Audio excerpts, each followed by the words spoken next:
If you've ever heard a server say that they're losing money when a guest doesn't tip them, and you're wondering why, it's because of something called tipping out. Basically, when you tip your server, chances are they aren't keeping all their money. And every restaurant has their own rules for this, but this is just one example based off of my experience as a server. Okay, let's say there's a restaurant and their tip pooling policy is that 4% of their net sales goes to non-serving staff. So what this means is pretend there's a server and her name's Abby and she just worked a 5-hour shift and she sold $1,500 worth of food and beverage at the restaurant during this shift. She has to pay out 4% of that back to other non-serving staff, which is $60. So this $60 can then go to the runners, the hosts, the bussers, the chefs, etc. And let's say Abby's really good with her service, so she earns an average 20% tip.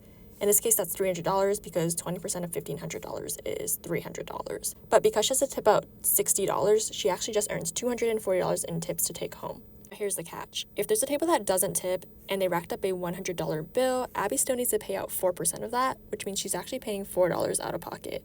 And if all this is still really confusing to you, there's actually software like 7Shifts that does automatic tip pooling, so you don't have to do any of these calculations manually. And yeah, you're probably not gonna have to tip out more than you make in tips, even if a table stiffs you here and there. But what are your thoughts on tipping out and tipping culture in general?